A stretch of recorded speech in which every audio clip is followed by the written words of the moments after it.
বরণ করতেছেন বাংলাদেশ ছাত্র হিজবুল্লাহ ফরিদগঞ্জ উপজেলা শাখার ছাত্রবৃন্দ। নারে তাকবীর, নারে রিসালাত, সারফিনা দরবার শরীফ জিন্দাবাদ, সারফিনা দরবার শরীফ জিন্দাবাদ, বাংলাদেশ জামাত হিজবুল্লাহ জিন্দাবাদ, বাংলাদেশ ছাত্র হিজবুল্লাহ জিন্দাবাদ, বাংলাদেশ আইনবাই হিজবুল্লাহ জিন্দাবাদ, বাংলাদেশ যুব হিজবুল্লাহ জিন্দাবাদ, নারে তাকবীর, হযরত মাওলানা ডক্টর কামরুদ্দিন সরকার সানি সাহেব জিন্দাবাদ জিন্দাবাদ। আলহামদুলিল্লাহ।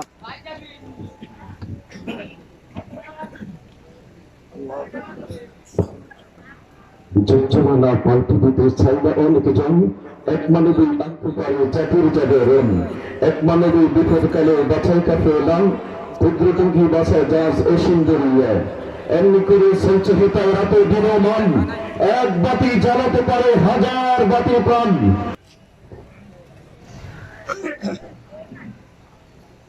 আসসালামু আলাইকুম ওয়া রাহমাতুল্লাহি ওয়া বারাকাতুহু। ওয়ালাইকুম আসসালাম ওয়া রাহমাতুল্লাহি ওয়া বারাকাতুহু। আলহামদুলিল্লাহ, আলহামদুলিল্লাহ নাহমাদুহু ওয়া নাস্তাঈনুহু ওয়া নাস্তাগফিরুহু ওয়া নু'মিনু বিহি ওয়া নাতাওয়াক্কালু আলাইহি ওয়া না'উযু বিল্লাহি মিন শুরুরি আনফুসিনা ومن سيئات أعمالنا من يهد الله فلا مضل له ومن يضلله فلا هادي له ونشهد أن لا إله إلا الله وحده لا شريك له ونشهد أن سيدنا وحبيبنا وشفيعنا ومولانا محمدا عبده ورسوله صلى الله عليه وعلى آله وأصحابه وبارك وسلم.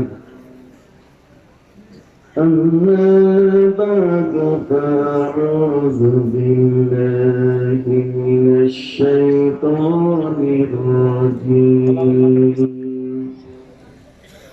بسم الله الرحمن الرحيم. وما أرسلناك إلا رحمة للعالمين. وقال تعالى ورفعنا لك ذكرك. وقال تبارك وتعالى واتبع سبيل من أناب إلي ثم إلي مرجعكم فأنبئكم بما كنتم تعملون. وقال تعالى إن الذين آمنوا وعملوا الصالحات كانت لهم جنات الفردوس نزلا. وقال تعالى مخبرا وآمرا إن الله وملائكته يصلون على النبي يا أيها الذين آمنوا صلوا عليه وسلموا تسليما. اللهم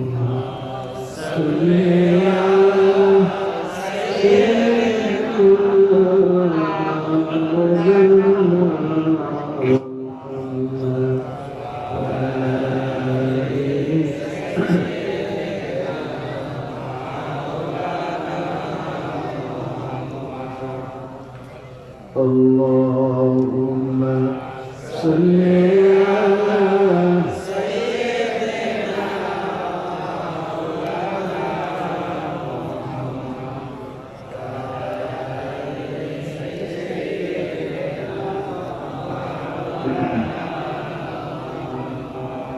नहीं दो जहां में नहीं दो जहां में मिसाले मोहम्मद जमाले खुदा है जमाले मोहम्मद अल्लाहुम्मा सल्ली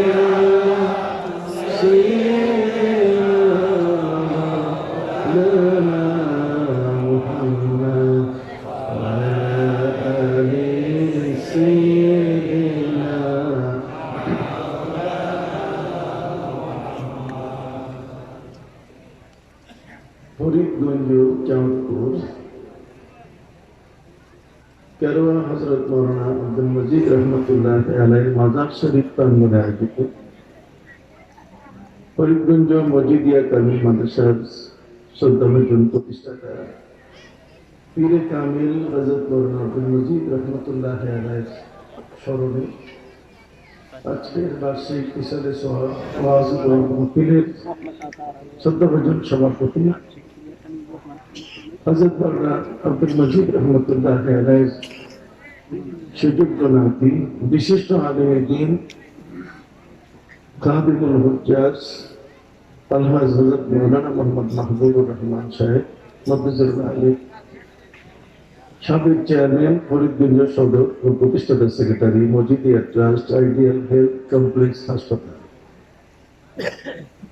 আজকে যিনি তালিম প্রদান করেছেন শাইখুল হাদিস আলহাজ মৌলানা মুমিনুল ইসলাম খান সাহেব আমার পূর্ববর্তী বক্তা হযরত মৌলানা শামসুল আলম মুহিদ্দিন সাহেব হযরত মৌলানা হাফিজ আমির হোসেন সাহেব হযরত মৌলানা আমিনুর রহমান সঞ্চালনার দায়িত্বে যিনি আছেন হযরত মৌলানা মুসলিউদ্দিন সালেহী সহ আজকে এই মাহফিলের মঞ্চে উপস্থিত শ্রদ্ধাভাজন ওলামায়ে কেরাম বাংলাদেশ জামিয়াতে হিজবুল্লাহ ছাত্র হিজবুল্লাহ ইমাম হিজবুল্লাহ সহ দূর এবং কাছ থেকে আগত বিভিন্ন শিক্ষা প্রতিষ্ঠানের শ্রদ্ধাভাজন অধ্যক্ষ উপাধ্যক্ষ সুপার আসেতজায়ে কেরাম শিক্ষক মন্ডলী কষ্ট স্বীকার করে আজকের এই গভীর রাত পর্যন্ত অপেক্ষমান শ্রদ্ধাভাজন মুরব্বিয়ানেরা আজকে এই মাহফিলে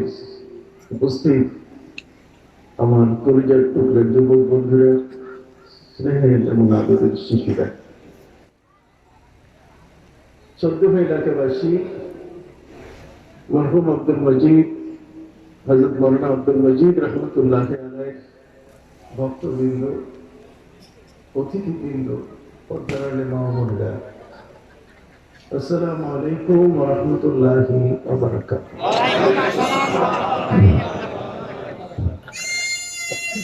পবিত্র কুরআন মজিদের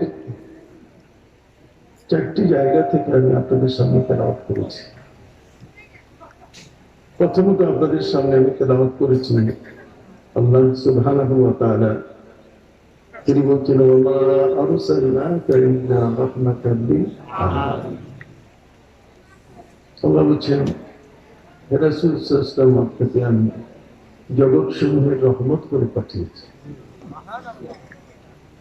জগৎ সমূহ কাকে বলা আলামিন ওয়া আরসালনাকা ইল্লা রাহমাতাল লিল আলামিন আলামিন শব্দ সূরা ফাতিহাতে আছে আলহামদুলিল্লাহি রাব্বিল আলামিন অতএব এই আলামিনের বিশ্লেষণ যদি আমরা একটু জানতে পারি তাহলে আমাদের জন্য আজকের আলোচনা সহজ হবে আপনারা সকলে জানেন এই মাসটি হচ্ছে রজব আল মুরাজ্জব একটি গুরুত্বপূর্ণ মাস যদিও কোনো কোনো আলেম তারা বলছেন যে মাসটির কোনো গুরুত্ব নাই, এই মাসটির কোনো গুরুত্ব নাই বলে যারা প্রচার করছেন তাদের কাছে আমাদের কিছু বক্তব্য আছে। আমরা জানি নবী করিম সাল্লাল্লাহু আলাইহি ওয়াসাল্লাম মাসটি আসলে তিনি রমজান মুবারকের শুভাগমনের বার্তা শোনাতেন। তিনি দোয়ায় একাধিকবার উচ্চারণ করতেন, আল্লাহুম্মা বারিক লানা ফি রজব ওয়া শাবান ওয়া বাল্লিগনা রমাদান।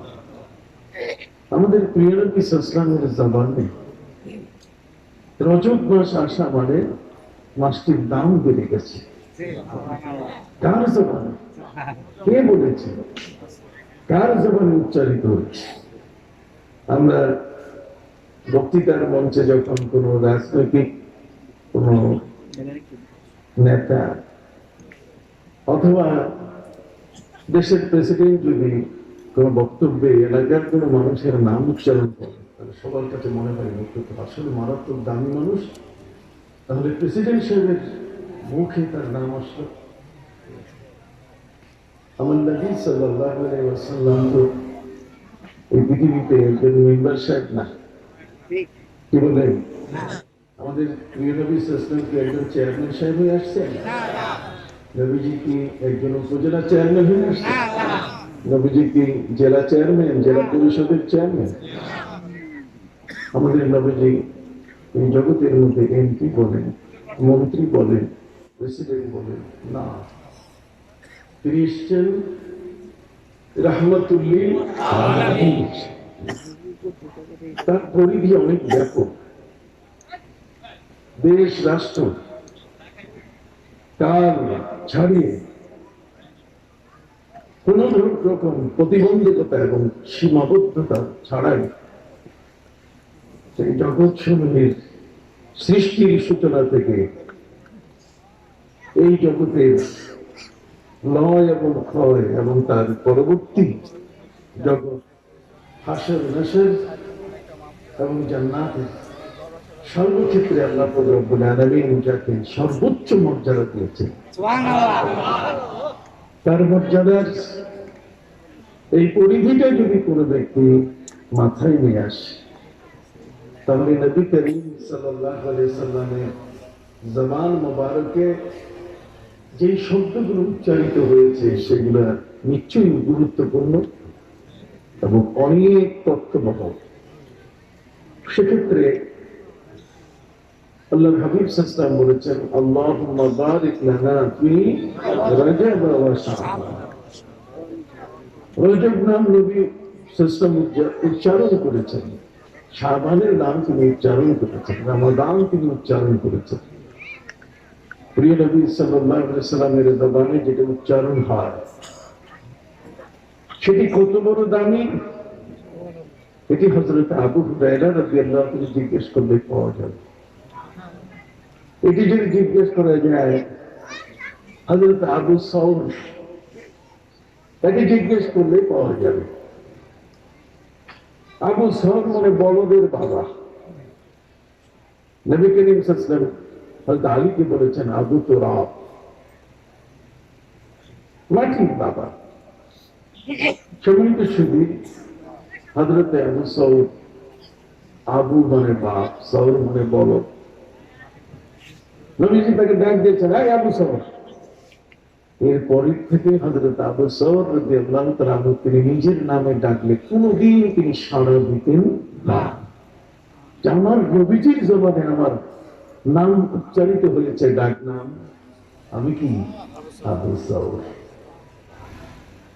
হযরত আবু হুরায়রা রাদিয়াল্লাহু তাআলা আনহু নবী করিম সাল্লাল্লাহু আলাইহি ওয়াসাল্লাম নাম বদলিয়ে নাম রেখেছিলেন, তার নাম ছিল আব্দে শামস, সূর্য দাস। নবী করিম সাল্লাল্লাহু আলাইহি ওয়াসাল্লাম তার নাম রাখলেন আব্দুর রহমান, কিন্তু ডাক নাম তিনি দিলেন আবু হুরায়রা। সে আবু হুরায়রা নাম হযরত আবু হুরায়রার কাছে যে কত মূল্যবান, কত পবিত্র একটি নাম, যদি একটি বিড়ালের বাবা হিসাবে নাম দিত। কথাটা বুঝতে পেরেছে?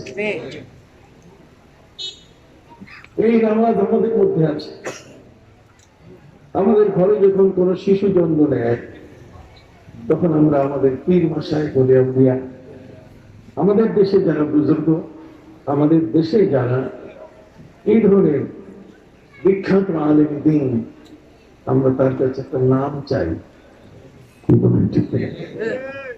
এবং ওই রাখা নামটি এতই মূল্যবান যে সারা জীবন ভর বলতে থাকে যে নামটি সরসিনার বিশ্বাস হুজুর আছে।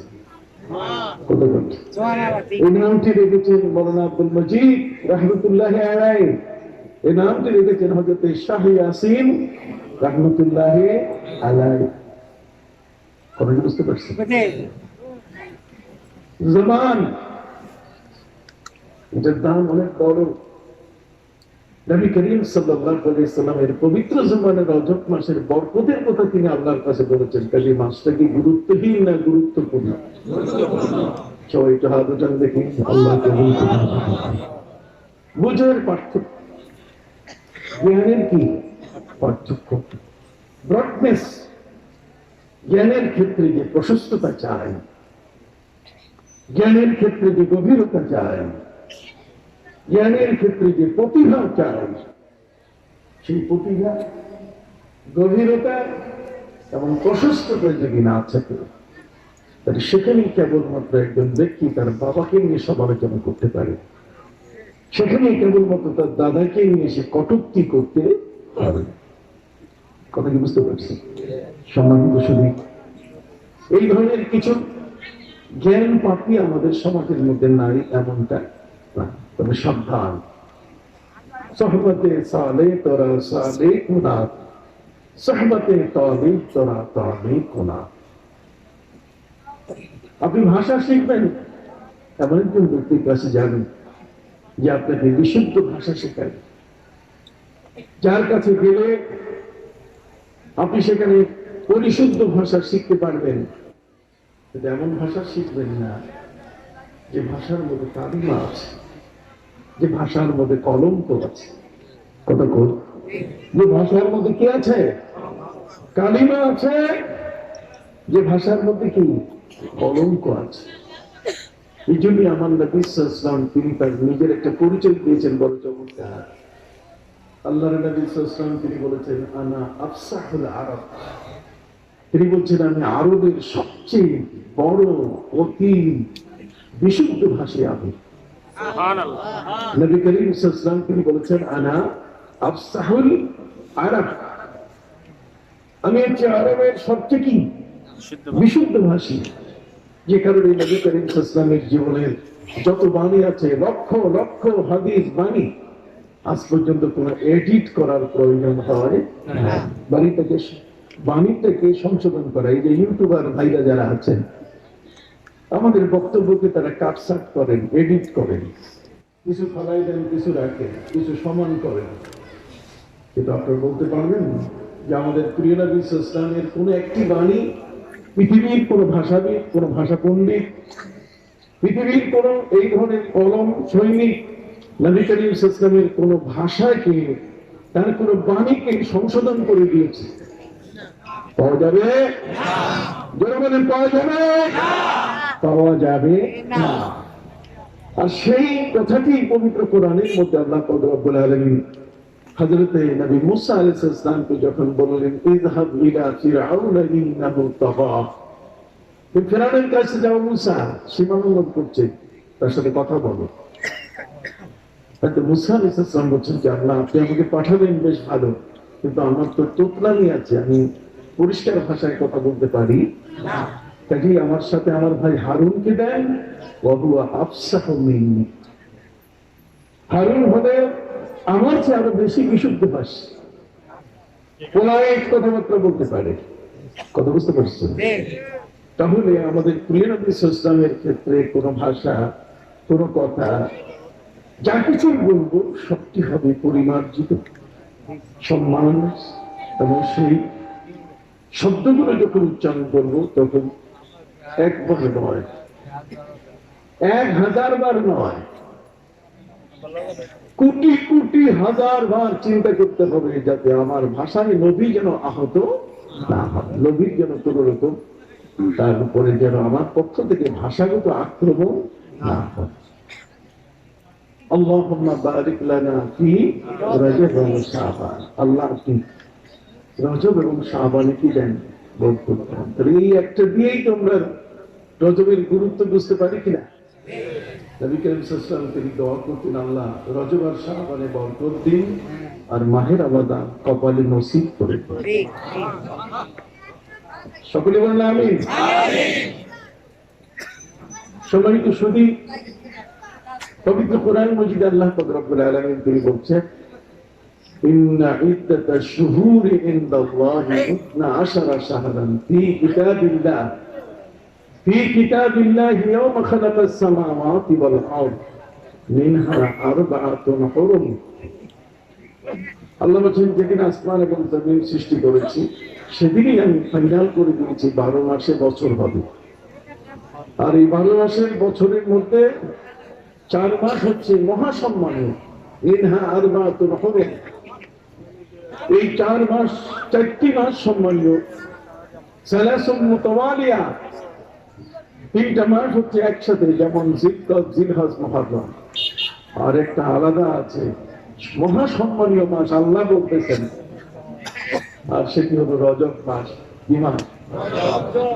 আপনারা কি এতক্ষণ অনেক কথা বুঝছেন নাকি? মুখটা বন্ধ রাখতেছেন কেন? একটু আবার সাথে অংশগ্রহণ, একটু আওয়াজ দিয়ে কথা বলেন। মিনহা আরবাআতুন হুরুম, 4টি মাস। 12 মাসের বছরের মধ্যে 4টি মাস হচ্ছে মহাসম্মানীয়। তার মধ্যে একটি কি? রজব। যেরকম একটি কি? রজব গুরুত্বপূর্ণ কিনা? আপনাদের কি মনে ঠিক আছে তো? ঠিক না হয়ে যাবেন কোথায়? আল্লাহ বলছেন, আপনার সৃষ্টিকর্তা বলছেন, বাইরে যাবার কোন সুযোগ নাই। এই সম্মানীয় মাসটিকে আপনি বলছেন এটা কোনো গুরুত্ব নাই, অথচ অধিকাংশ ওলামায়ে ইকরামের মতে আলেম তো আর আপনি একা না, আপনি ছাড়াও তবে কি আছে? আলেম আছে। কথা তো আপনার একা নয়, আরো তো আলেম আছে। পৃথিবীর মধ্যে কয়েকভাবে জ্ঞানের লেনদেন হয়। কিছু জ্ঞান হয় নিজে নিজে পড়ে, কিছু জ্ঞান আসে ওস্তাদের মাধ্যমে, আর কিছু জ্ঞান আসে আল্লাহর পক্ষ থেকে একেবারে ডাইরেক্ট সিনার মধ্যে। কথা বলি, পড়ে পড়ে যারা পণ্ডিত হয় এদের মিস্টেক হয় সবচেয়ে বেশি। কথা বললাম, বই পড়ে পড়ে যদি ডাক্তার হয় তাহলে সে অপারেশনে ভুল করবে, সে ঔষধ নির্বাচনে কি করবে? ভুল করবে। সব জায়গায় নাপা চলে না, সব জায়গায় প্যারাসিটামল চলে না, যদিও গুরু। তারপরও আপনাকে মনে রাখতে হবে, নিজের পড়ার চেয়ে শিক্ষক যদি পড়ায় তাহলে সেই পড়ার গুরুত্ব আরেকটু বেশি। সেই পড়াগুলো বাদ দিয়ে আরেকটা পড়া আছে, আরেকটা জ্ঞান আছে, যে জ্ঞানটি আল্লাহ পাক রব্বুল আলামিন তিনি তার নিজের পক্ষ থেকে তার পছন্দিদা, তার বাছাই করা, তার কিছু প্রিয় মাহবুব বান্দাদের কাছে তিনি এটাকে ট্রান্সফার করেন। এটা সরাসরি আসে কার পক্ষ থেকে? এটা সিনার মধ্যে আসে, মাঝখানে কোনো ওস্তাদ লাগে না, ইউনিভার্সিটি লাগে না, মাদ্রাসা লাগে না, মক্তব লাগে না, কিছুই লাগে না, সরাসরি এই জ্ঞানটা তার কাছে চলে আসে। এই জ্ঞানটার নাম হলো ইলমে মারিফা। এটা হচ্ছে ইলমুল কালব। এটার নাম কি? ইলমুল কালব। এটা কলবের জ্ঞান। আর এই কলবের জ্ঞানটা, এটা আরেকটা নাম আছে ইলমুল মুকাশাফা। ইলমুল মুকাশাফা বলে সেই জ্ঞানটাকে, যে জ্ঞানটি পেলে পরে একজন মানুষ চক্ষু বন্ধ করে আল্লাহর কাছে যা বলবে তাই সে পায়। এই জ্ঞানটা যদি কারো কাছে আসে তাহলে সে 1-2 মাইল না, পৃথিবীর এক প্রান্ত থেকে আরেক প্রান্ত সে দেখতে পাবে। এই জ্ঞানটা যার কাছে আছে তার কাছে গোটা পৃথিবী পরাজিত। উনি যদি মনে করেন যে আমি প্রতি ওয়াক্তের নামাজ কাবা ঘরে গিয়ে পড়বো মসজিদে হারামে, তাহলে এটা তার জন্য কি সম্ভব? যদি হাদিস শরীফের মধ্যে এসেছে আনিল হাসান রাদিয়াল্লাহু তাআলা আনহু আন্নাহু قال قال رسول الله صلى الله عليه وسلم العلم علمان العلم علمان علم القلب فذلك هو النافع وعلم اللسان فتلك حجة الله على الناس علم القلب মানুষের কলমের জ্ঞান, আধ্যাত্মিক একটা জ্ঞান আছে। এই জ্ঞানের অধিকারী ব্যক্তিরা এত বড় আলেম হয় যেহেতু এলেমটা সরাসরি আসে কার পক্ষ থেকে?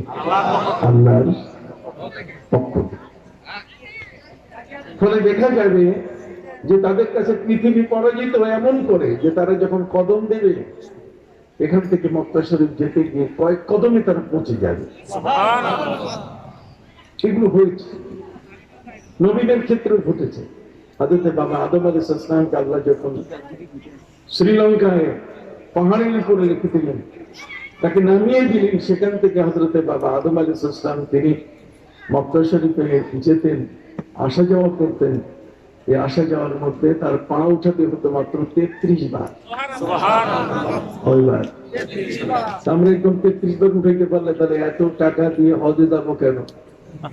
কি বলেন ঠিক না? কত কষ্ট, খালি পা উঠাইনি 33 কদম উঠালেই যদি মক্কা শরীফ যাওয়া যায় তাহলে তো আমাদের জন্য ভালোই ছিল। সম্মানিত সুবিধায় আবার হযরত মরহুম মাওলানা আব্দুল মজিদ রহমাতুল্লাহি আলাইহি নিঃসন্দেহে আল্লাহর ওলি ছিলেন। মাওলানা আব্দুল মান্নান সাহেবের মতো একজন প্রতিচর্যা, যুগ শ্রেষ্ঠ এই দেশের আলেম সমাজের তিনি ছিলেন দিকপাল। কথা বলি, তিনি ছিলেন কি দিকপাল। একজন মানুষ দুইজন ওলির মাধ্যমে জগতের মধ্যে যার সমাগম। কথা বলেন বাবা, না না, কথা বলেন। এই যে দুটো ধারায় ইয়াখরুজু মিনহুমাল লুলু ওয়াল মারজান, ইয়াখরুজু মিনহুমাল লুলু ওয়াল মারজান। বিবাহ করতে গিয়ে শুধুমাত্র টাকাওয়ালা দেখবেন না, বিবাহ করতে গেলে শুধুমাত্র হোমরা সোমরা এলাকার নেতা কিনা এইগুলো দেখবেন না। দেখবেন হাসব নসব, জামাল নওয়াল কামাল, এগুলো দেখবেন। বংশ দেখবেন, কার ঘরে যাচ্ছি, কার ঘরে মেয়ে নিয়ে আসছি। আজকে দুটো স্রোতধারা, মহান অলির এই স্রোতধারার মধ্যে বিশাল এক মুক্তা পৃথিবীতে উপহার লাভ করেছে। আর সেটি হলেন মাওলানা আব্দুল মান্নান রাহমাতুল্লাহি আলাইহি। আজ তার উসিলায় সারা বাংলাদেশের মধ্যে শিক্ষা ব্যবস্থা এই পৃথিবীর জন্য একটা মডেল হিসেবে দাঁড়িয়েছে। দীর্ঘ আলোচনায় বিষয় প্রয়োজন নাই আমি মনে করি। আজকের যে বিষয়টি নিয়ে আপনাদের কাছে আমি কথা বলতে চাই, যারা এই ধরনের জ্ঞানের অধিকারী, বহুমুখী জ্ঞানের অধিকারী, শুধু একদিকের জ্ঞান না, ইলমে কালব, ইলমুল লিসান, কিতাবী আলেম এবং খানকায়ের আলেম। এই বাচ্চারা কথা বলবে না, কথা বলবে না তোমরা।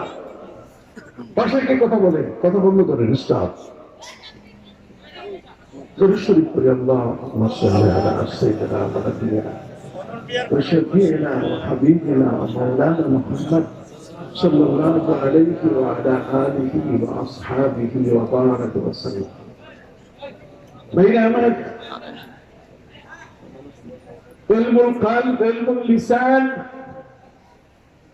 কলমের জ্ঞান আর জিহ্বার জ্ঞান, এই দুইটার মধ্যে কি তফাৎ আমি আপনাদেরকে একটু বলি। এই শুনতে রাজি? খুব শান্তভাবে আমি বলছি, সুখ সার আমার নাই, আপনি নিজেও জানেন, আপনার সকলেই জানেন যে ইমাম বুখারী রহমতুল্লাহ আলাইহি বড় আলেম ছিলেন, 6 লক্ষ হাদিসের কি ছিলেন? হাফিজ ছিলেন। এই 6 লক্ষ হাদিসের হাফিজ পণ্ডিতরা তিনি যাদের কাছে লেখাপড়া করেছেন তার উস্তাদ, উস্তাদের উস্তাদ, দাদা উস্তাদ, এই দাদা উস্তাদের মধ্যে আমাদের ইমাম আবু হানিফা রহমতুল্লাহ আলাইহি আছে। ইমাম বুখারী যে দিক থেকে আপনি তাকে জানেন, বুখারী শরীফের মধ্যে তার 22টি সুরা হাদিস আছে। সেই হাদিসগুলোর মধ্যে ওস্তাদের ওস্তাদের ওস্তাদ সিলসিলা, কার ছেলে কার বাবা, এই হিসাব করলে আমাদের ইমাম আবু হানিফার বাইরে ইমাম বুখারী যেতে পারে না। কিন্তু বলেছি ইমাম বুখারী সম্বন্ধে, ইমাম আবু হানিফা সম্বন্ধে ইমাম বুখারীর কিছু বাজে মন্তব্য আছে, এগুলো সব মিথ্যে কথা। যারা বলেছে তারা সঠিক বলে নাই, কথা বলে। উনি দাদা উস্তাদ সম্বন্ধে বাজে মন্তব্য করতে পারেন না, তবে অনেক সময় নাতির কাছে দাদার ইতিহাসটা গোপন থাকে। আমরা যারা এখানে বসে আছি, খুব কম মানুষ পাওয়া যাবে যিনি দাদার নাম বলতে পারবেন না। কম মানুষ আছে যিনি কি দাদার নাম বলতে পারবেন। আমি কিন্তু বাস্তব কথা বলছি, অবাস্তব কোনো কথা বলছি না।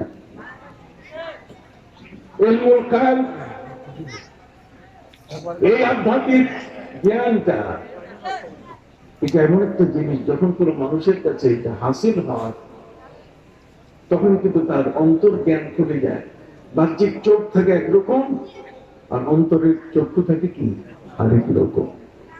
তখন সেই ব্যক্তি আর স্বাভাবিক থাকে না। সেই ব্যক্তি পৃথিবীর মানুষগুলোর দিকে যখন তাকায়, তখন ওই মানুষটা কোন মার্কা, তার কি অপরাধ আছে, সেই অপরাধগুলো চোখের মধ্যে ভেসে উঠে।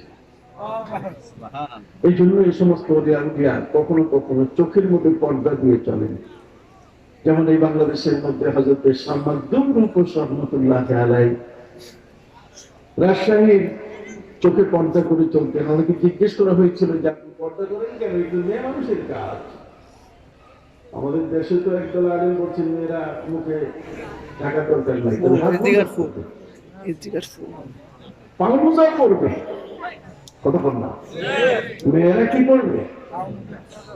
হাত মোজা করবে, পাও মোজা করবে, তবে মুখ খোলা রাখবে, মুখ রাখবে। এগুলো হচ্ছে দলালত।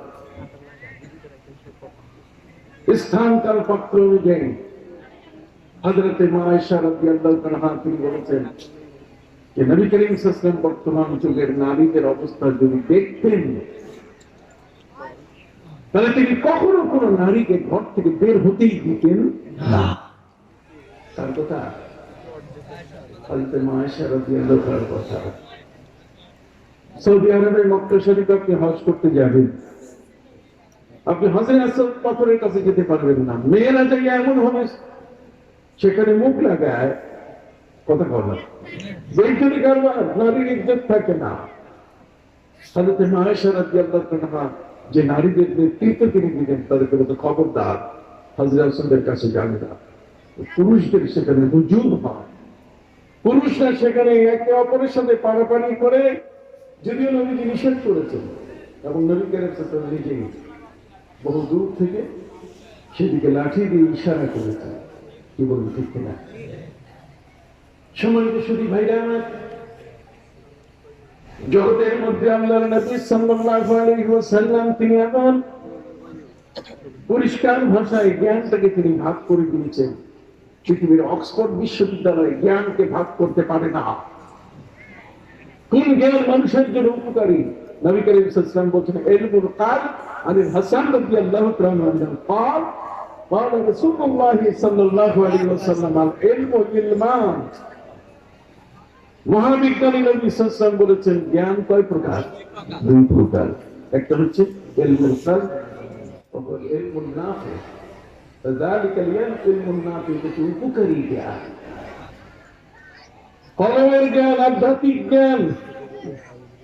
পীর মশাই গলিয়া জিকির আজকার করে আমাদেরকে যে জ্ঞান দান করেন, যে জ্ঞানের মধ্যে একজন মানুষ তার রিপুগুলো, তার অন্তরের কালিমাগুলো দূর করতে পারে, নবী করিম সাল্লাল্লাহু আলাইহি ওয়াসাল্লাম বলেন সেই জ্ঞানটাই হলো পৃথিবীর সবচেয়ে কি উপকারী জ্ঞান। সুবহানাল্লাহ, সুবহানাল্লাহ। এই জন্য আমাদের প্রিয় নবী সাল্লাল্লাহু আলাইহি ওয়াসাল্লামের জ্ঞানের মহাভান্ডার, তিনি আমাদেরকে আমাদের জীবনে যে কাজগুলো ভালো, যে কাজগুলো উপকারী, যে কাজগুলো করলে পরে তার উন্নত কিয়ামত পর্যন্ত পৃথিবীতে ভালো কাজ করে যেতে পারবে, তিনি সেগুলো বলেছেন। আমাদের নবীকে আল্লাহ তাআলা সুযোগ দিয়েছেন বিশাল, যা অন্য কোনো নবী পান নাই। আমাদের নবীজি সাল্লামের উম্মতের সংখ্যা এমন, আগের নবীদের উম্মতের সংখ্যা 1,24,000, 2 লক্ষ বলেন, 1,24,000 অথবা 2,24,000। এখানে রাবির সন্দেহ, বর্ণনাচারী কি সন্দেহ, এখন তো এটাও বাদ দিছে, একটা কম আর একটা বলবো কেমনে? পৃথিবীতে তো অথবা একটা শব্দ আছে, কথা বল না, তুমি অথবাটা বাদ দিবা কেন? অথবাও তো ভাষার একটা অংশ। 1,24,000 অথবা 2,24,000 নবী এবং রসুল, এই সকল নবী এবং রসুল তাদের অবস্থানগত দিক আর আমার নবীর অবস্থানগত দিক, দুইটার মধ্যে কি আছে? পার্থক্য আছে। আমাদের প্রিয় নবী সাল্লাল্লাহু আলাইহি ওয়াসাল্লামকে আল্লাহ এত বিশাল জ্ঞানের অধিকারী করেছেন। অন্যান্য নবী 1,24,000 অথবা 2,24,000, তাদের উম্মত কিয়ামতের ময়দানে তাদের কাতার হবে মাত্র 60টা কাতার। কয়টা? 60টি লাইন হবে। আর আমার নবী সাল্লাল্লাহু আলাইহি ওয়াসাল্লামের উম্মতের কাতার হবে 120টা। সুবহানাল্লাহ। কত? 120। তাহলে 60, 120 আর 60 কত? 180টা কাতারের মধ্যে আমার নবীর উম্মতের কাতার হবে কত? 120। নবী বলছেন তোমরা সন্তানকে হত্যা করবে না। নবীজি বলছেন তাযাব্বাতুল ওয়াদুদ আল ওয়াদুদ, ওই বাড়িতে বিয়ে করবে যেই বাড়ির মা বেশি সন্তান দিয়েছে। আমি কিয়ামতের ময়দানে আমার উম্মত যত বাড়বে ততই আমার ক্রেডিট বাড়বে। আল্লাহর কাছে আমি বলতে পারবো যে আমার উম্মত অনেক বেশি। ইহুদি খ্রিস্টান তাই হাদিস জানে, এই জন্য ওরা ট্যাবলেট ব্যাক করছে যদি মুসলমান বাড়তে না পারে। কত বুঝতে পারছি? আমাদের চেয়ে শয়তান কিন্তু কোরআনের থেকে বেশি ফর্মুলা নিয়েছে। এই জন্য সম্মানিত সুধী, আমাদের প্রিয় নবী সাল্লাল্লাহু আলাইহি ওয়াসাল্লামের উম্মত হিসেবে পৃথিবীতে আমাদের সংখ্যা সর্বকালের সর্বযুগে সবচেয়ে বেশি, এবং আমাদের মতো উম্মত জগতের মধ্যে আর কোথাও না। আল্লাহ তাআলা আমাদেরকে হায়াত দিয়েছেন কম, কিন্তু আমল দিয়েছেন কি বেশি। এই আমল হরদম একজন উম্মত যদি করে, তাহলে কিয়ামতে জান্নাতে যাবার জন্য তার পথ খোলা হয়ে যাবে। এই মসজিদে আমাদের প্রিয় নবী সাল্লাল্লাহু আলাইহি ওয়াসাল্লামকে আল্লাহ পাক রব্বুল আলামিন তিনি আরশে আজিমের মেহমান করে নিয়েছিলেন। সুবহানাল্লাহ। পবিত্র মেরাজের নবী হয়েছে এই রজব মাসে, অধিকাংশ উলামায়ে কিরামের মতে। না আপনি বলেন কোনটা? আপনি তো বলতে পারবেন না। রজব মাসের 27 তারিখ দিবাগত রাতে নবী করিম সাল্লাল্লাহু আলাইহি ওয়াসাল্লামকে আল্লাহ তাআলা নিলেন কোথায়? আরশে আজিমে। আরশে আজিমে নিলেন কেন? যে আল্লাহ পাক রব্বুল আলামিনের নিজের ইচ্ছা যে আমি কিন্তু রব্বুল আলামিন, আর আপনাকে আমি বানাইলাম রহমতুল লিল আলামিন। এই আলামিন আর ওই আলামিনের মধ্যে কি নাই? তফাৎ নাই। সমস্ত তাফসীরের কিতাবে বলা হয়েছে যে আলামিন এটা আলমের বহু বচন। আলম মানে জগৎ। তাহলে আল্লাহর যত সৃষ্টি জগৎ আছে, সমস্ত সৃষ্টি এই সবগুলো তিনি রব, তিনি লালন করেন। কাকে কিভাবে আল্লাহ লালন করছেন, কোন প্রাণীকে কিভাবে লালিত হচ্ছে, কোন সৃষ্টিটা কিভাবে এই জগতের মধ্যে বেঁচে আছে। আল্লাহ তাআলা বলছেন, হে নবী, আপনাকে এটা না দেখাইলে আমার শান্তি নাই। সুবহানাল্লাহ বলুন। জগতের মধ্যে এমন এক মহান নবী, বিশাল জগৎ সমূহের তাকে রহমত বানিয়ে আল্লাহ রব্বুল আলামিন এই জমিন থেকে রজব মাসে তার মেরাজের ব্যবস্থা করলেন। উদ্যাকাশ তিনি ভ্রমণ করলেন। তিনি হচ্ছেন নবীউর রাহমা, রহমতের নবী, জগৎ সমূহের তিনি নবী। তিনি পৃথিবীর শুধু নবী নন, তিনি হচ্ছেন পৃথিবী ছাড়াও যত জগৎ আছে, আল্লাহর সৃষ্টি যা কিছু আছে, এই সবগুলোর জন্য তিনি রহমত হয়ে আগমন করেছেন। এই জন্য কোন নবীর নিজস্ব মুজিজা তাদের চেয়ে আমার নবীর মুজিজা আরো পাওয়ারফুল, আরো কি শক্তিশালী। হযরত ঈসা আলাইহিস সালামের মুজিজা ছিল যে তিনি মৃত মানুষকে জিন্দা করতেন, মরা মানুষকে কি করতেন? মরা মানুষকে জিন্দা করা বিশাল এক মহাবিজ্ঞান। জগতের মধ্যে আজ পর্যন্ত কোন ডাক্তার একটা মরে যাওয়া রোগী, একটা মরে যাওয়া মানুষ, সে মানুষটাকে জিন্দা করতে পারে আজ পর্যন্ত না। পবিত্র কুরআন মজিদে আল্লাহ পাক রব্বুল আলামিন হযরত ঈসা নবী সম্পর্কে বলছেন, ওয়া উবরিউল আকমাহা ওয়াল আবরাসা ওয়া উহয়িল মাউতা বিইজনিল্লাহ। আমি মরা মানুষকে জিন্দা করি। ঈসা নবী বলেন, পৃথিবীর মধ্যে আজকে কোন এমন একটি ইউনিভার্সিটি আছে যে ইউনিভার্সিটিতে মরা মানুষ জিন্দা হয়? এই পড়া যদি বলেন আছে। জ্ঞানের মহাজগতে আজকে অক্সফোর্ড বলেন, ক্যামব্রিজ বলেন, ম্যানচেস্টার বলেন, হার্ভার্ড ইউনিভার্সিটি বলেন, জগতের যত ধরনের শিক্ষালয় বিশ্ববিদ্যালয় আছে, এই সমস্ত বিশ্ববিদ্যালয়ের যত জ্ঞান ভান্ডার, এই সবগুলোকে যদি এক জায়গায় করা হয়, আমার নবী করিম সাল্লাল্লাহু আলাইহি ওয়াসাল্লামের জ্ঞান ভান্ডার তার চেয়ে কোটি কোটি গুণে বেশি।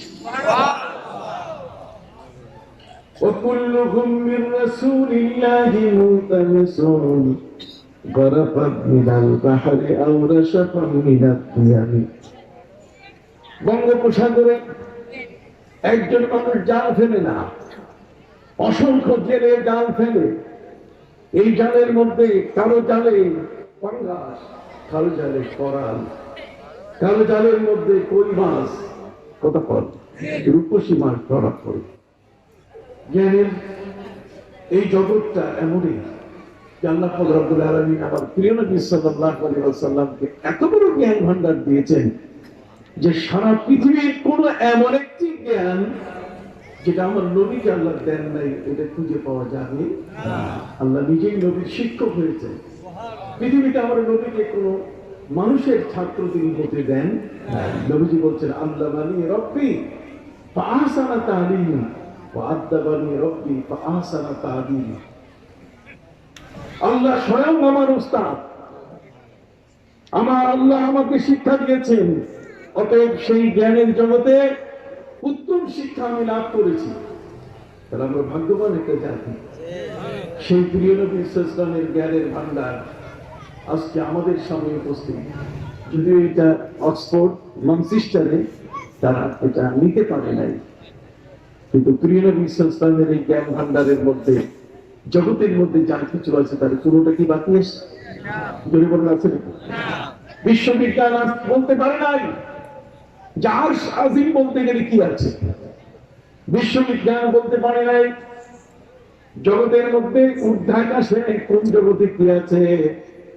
অথচ আমাদের প্রিয় নবী সাল্লাল্লাহু আলাইহি ওয়াসাল্লামকে আল্লাহ করে দিয়েছিলেন, হে নবী আসেন, আপনার কতগুলো শোক আছে, আপনার কতগুলো ব্যথা আছে।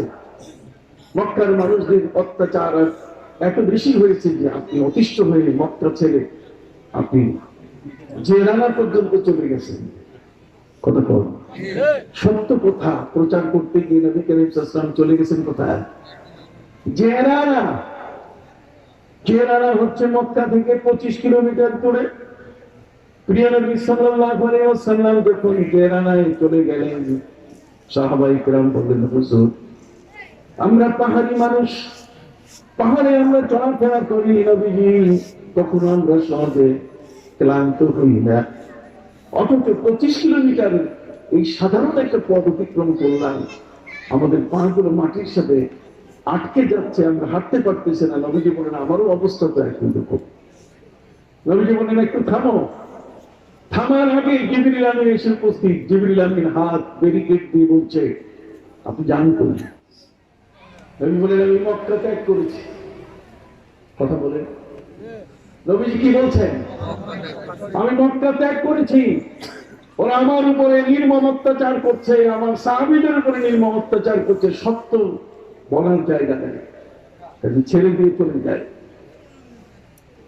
জিবরিল আমিন বলেন, নবীজি আপনি কি আল্লাহর কাছে অনুমতি নিছেন? আল্লাহর কাছে তো অনুমতি নেই। আপনি রাগ করে গোসা করে মক্কার মানুষদের থেকে চলে যাচ্ছেন, আল্লাহর কাছে কি আপনি অনুমতি নিছেন? নবীজি বলছেন যে না। জিবরিল আমিন বলছেন, আপনি কি চান যে হযরত ইউনূস নবীর অবস্থা হোক? ইউনূস নবী আল্লাহকে না বলে নদী পানি দিচ্ছিলেন, যখন আল্লাহ তাআলা তাকে আটকাই দিয়েছিলেন, পার হওয়ার জন্য নৌকার সামনে এগুচ্ছিল না, বাধ্য হয়ে তিনি লাফ দেওয়ার সাথে সাথে সেখানে মাছের পেটে তিনি বন্দী হয়ে গেলেন। আল্লাহর অনুমতি ছাড়া কোন নবী কোথাও যাবেন এই সুযোগ নাই। অতএব নবী আপনি জানেন, নবীজি বসে পড়লেন, খাবার দাবার যা আছে অল্প এক জায়গায় জোগাড় করে নবীজি দেখলেন সামান্য খাবার, মুখের থুতু মোবারক লাগিয়ে একটা কাপড় থেকে দিয়ে বললেন, তোমরা যা মনে চায় এখান থেকে টেনে টেনে খাও। সাহাবায়ে কেরাম ভিতরে হাত দিলেন, কেউ রুটি, কেউ খেজুর, যা চাইছেন হাত ঢুকাবার সাথে সাথে হাতের মধ্যে সব চলে আসে। আপনি কি সুবহানাল্লাহ বলবেন না?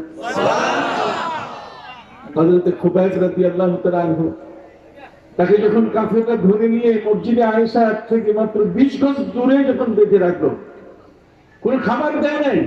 আসামি, আরবদের নীতি ছিল আসামিকে খাবার দিত না তারা। আমার নবী সাল্লাল্লাহু আলাইহি ওয়াসাল্লামকে তারা বন্দী করেছিল, শাহাদে আবি তালেব। নবী করিম সাল্লাল্লাহু আলাইহি ওয়াসাল্লামকে পানিও দেয়, খাবারও দেয়। নবী করিম সাল্লাল্লাহু আলাইহি ওয়াসাল্লাম গাছের পাতা ছিঁড়ে ছিঁড়ে খেয়েছিলেন। মশকের পানি ছিল না, নবী করিম সাল্লাল্লাহু আলাইহি ওয়াসাল্লাম মশকের চামড়া ছিঁড়ে ছিঁড়ে খেয়ে বেঁচেছিলেন। সাহাবায়ে কেরাম ঠিক শুকিয়ে কাটা হয়ে গেছিলেন। এমন একটা কঠিন অবস্থায় আরবদের নীতি ছিল, কাউকে যদি তারা বন্দী করতো তাহলে তাদেরকে তারা কি দিত না? খাবার দিত না। কত অমানবিক, কত নির্মম, কত বড় অমানুষ পৃথিবীতে হতে পারে? বিশ্বজগতের শ্রেষ্ঠ মহান এক নবী যদি একবার বলেন যে আল্লাহ আপনি এদেরকে পাথর দিয়ে শেষ করে দেন, তাহলে আর শেষ হতে কি সময় লাগবে? জোরে বলেন। আল্লাহ বলেন, ওয়াকুল্লান আখাযনা বিযামবি ফামিনহুম মান আরসালনা আলাইহি হাসিবা। আল্লাহ বলেন, পাপীকে আমি কখনো ছাড়ি না। পৃথিবীর কোন পাপী আমার কাছে ছাড় পাওয়ার কোন সুযোগ নাই। পাপীকে আমি ধরে বসি, আজকে না ধরলেও কালকে, কালকে না ধরলেও কি পরশু আমি তাকে ধরবই। ওয়াকুল্লান আখাযনা বিযামবি। আল্লাহ বলেন, পাপীকে আমি ছাড়ি না। ঘুষখোর মনে করে যে আমি পার পেয়ে যাব, সুদখোর মনে করে আমি পার পেয়ে যাব, ব্যভিচারী মনে করে আমি পার পেয়ে যাব, দস্যু মনে করে আমি পার পেয়ে যাব, ধোঁকাবাজ মনে করে আমি পার পেয়ে যাব না। আল্লাহ বলছেন, ওয়াকুল্লান আখাযনা বিযামবি। আমি পাপীকে কখনো ছাড়ি না, আমি ধরে ফেলি তাকে। সুবহানাল্লাহ। আমার আল্লাহ বলেন, কোন কোন পাপীর উপরে আমি আগুনের বৃষ্টি দিয়ে পৃথিবীর থেকে বিদায় করে দিয়েছি। আবার কোন কোন পাপী এমন, অমিনহুম মান আখাযাতহুস সাইহা, বজ্র নিনাদে কঠিন আওয়াজ দিয়ে কানের পর্দা ফাটাই দিয়েছি আমি।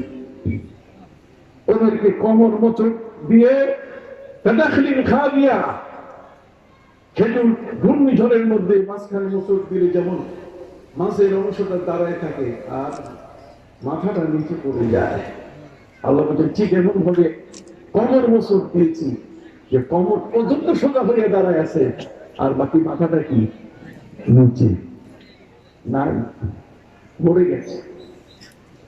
শুধু তাই নয়, বরং ومنهم من خسفنا به الأرض, কোন কোন পাপী এমন আছে এই পাপীর জীবন্ত পায়ের মধ্যে ডান্ডা লাগাইয়া আমি তাকে জীবন্ত কবর দিয়েছি। সুবহানাল্লাহ বলবেন না? ক্ষমতা কার? আল্লাহ। জীবন্ত কবর দিয়েছি, একে মাটি ফাঁক করে একেবারে জীবন্ত মানুষটাকে আমি কবরের মধ্যে অর্থাৎ মাটির মধ্যে ঢুকাই ফেলছি, কেউ তাকে টাইনে বের করতে পারে না। কারণ কি আল্লাহ তাই করেছেন। আরেকটা ঘটনা ঘটলো মাত্র 200 বছর আগে। কত বছর আগে? চলবেন 200 বছর আগে শিয়ারা এরা আমাদের পৃথিবীতে সবচেয়ে বড় ফিতনাবাজ। এই শিয়ারা নবী করিম সাল্লাল্লাহু আলাইহি ওয়াসাল্লামের 2 জন সম্মানীয় শ্বশুর, যাদের প্রতি সম্মান জ্ঞাপন করা আমাদের জন্য ইমান, তাযীমুশ শাইখাইন ওয়া তাকরীমুল খাতানাইন মিনাল ইমান। আবু বকর সিদ্দিক রাদিয়াল্লাহু আনহুকে সম্মান করতে হবে, হযরত ওমরকে কি করতে হবে? সম্মান করতে হবে। হযরত আলীকে সম্মান করতে হবে, হযরত উসমানকে সম্মান করতে হবে। একদম পাগল ছাগল সমাজের মধ্যে হযরত আলীকে নিয়ে মেতে উঠেছে যে আমি নাকি মদ খেলা বিভোর হয়েছিলেন এবং তিনি কুলিয়ার জন্য চারজন ঠিক মতো করতে পারে। ওয়াজের মধ্যে হযরত আলী তাদের মূল আলোচনার বিষয় এবং হযরত আলী রাদিয়াল্লাহু তাআলাকে মদ পান করছেন। তারা তাদের বই পুস্তকে লিখে নিজেদের মধ্যে তারা নিজেরা প্রচার করছে, আনন্দ করছে। অথচ মান সাতারা মুসলিমান সাতারাহুল্লাহু ইয়াউমাল কিয়ামাহ, যদি কেউ কারো আয়ের গোপন করে, কথা বল, কেউ কারো আয়ের যদি কি করে গোপন করে, তাহলে কিয়ামতের ময়দানে আল্লাহ তাআলা তারও ত্রুটিগুলো কি করবে? কথা বলবেন। হযরত আলী রাদিয়াল্লাহু তাআলা ইতিহাস খুলে দেখেন, হযরত আলী রাদিয়াল্লাহু তাআলার মা ফাতেমা বিনতে আসাদ, মায়ের গর্ভে যখন হযরত আলীর মা তিনি ঝাড়ু দিয়ে সবসময় কাবা ঘরের আঙ্গিনাটা পরিষ্কার করতেন। এক সময় কাবা ঘরের দরজা খুলে দেওয়া হলো। হযরত ফাতেমা বিনতে আসাদ হযরত আলীর আম্মা জান হযরত আলী পেটে, তিনি যখন কাবা ঘরের চতুর্থ অঙ্গন ঝাড়ু দিতে দিতে দেখলেন যে দরজা খুলে দিয়েছে, তিনি ওই লোকগুলোর সাথে সাথে কাবা ঘরের ভিতরে ঢুকলেন।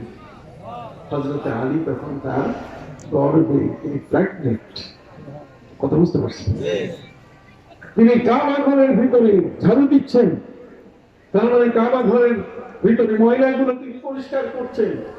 ঠিক ওই মুহূর্তে তার প্রসব বেদনা হয়। হযরত আলী রাদিয়াল্লাহু তাআলা কাবা ঘরের ভিতরে জন্মগ্রহণ করেন। পৃথিবীর ইতিহাসে এমন একজন শিশু হযরত আলী রাদিয়াল্লাহু তাআলা, তিনি জন্ম নিলেন কোথায়? কাবা ঘরের ভিতরে। হযরত আলী কত বড় সম্মান, কথা বল।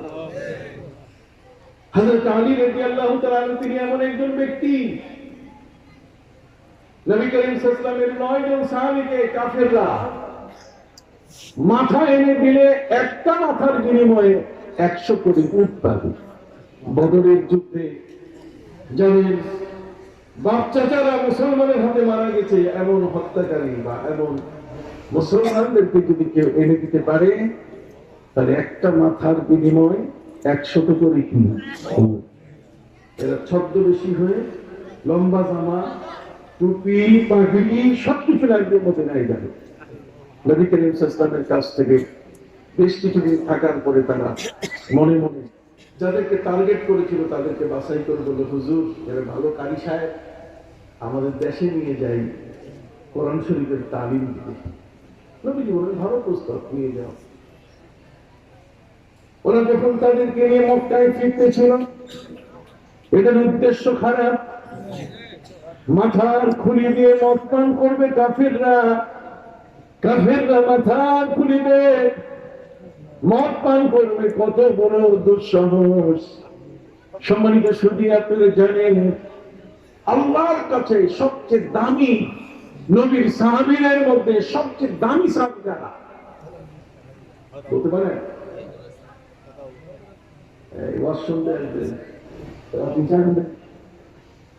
কারা দামি নবীর সাহাবীদের মধ্যে? আল্লাহর কাছে সবচেয়ে বেশি দামি কারা? সবচেয়ে দামি হলেন যারা বদরের যুদ্ধে অংশগ্রহণ করছেন।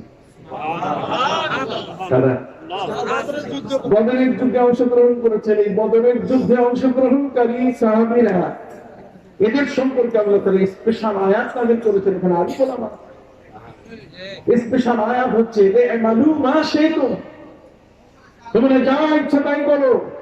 আল্লাহ ফেরেশতাদের নিষেধ করে দিয়েছেন এই বদরি সাহাবীদের কোনো গুনাহ দেখা যাবে না। ভালো কাজে অংশগ্রহণ করলে আল্লাহর পক্ষ থেকে কত চমৎকার পুরস্কার। বদরি সাহাবীরা হলেন সাহাবায়ে কেরামের মাথার মুকুট। বদরি সাহাবীরা হলেন সবার শ্রদ্ধার পাত্র। বদরি সাহাবীরা হলেন মজলিসের রৌনক। বদরি সাহাবীরা হলেন যে মাহফিলে যে মজলিসে বসতেন তাদের চেয়ে আর কারো মর্যাদা গণনা করা হতো না। কথা বলি, আমি এর আগের বার এসেছি, আপনাদের চেয়ারম্যান সাহেব বসা ছিলেন, একজন পীর সাহেবকে দাওয়াত করেছিলেন, জনপুর পীর সাহেব, সারসিনা পীর সাহেবকে নিয়ে এসেছেন এখানে। সম্মানিত শুনি, আমরা তাদের কাছে খুব ছোট। যারা মর্যাদার মানুষ, আনজিলিন নাস আলা কাদরি মানাজিলিহিম, যার যে মঞ্জিল, যার যে মর্তবা, যার যে সম্মান, থেকে সেখানে আসন দিতেই হবে।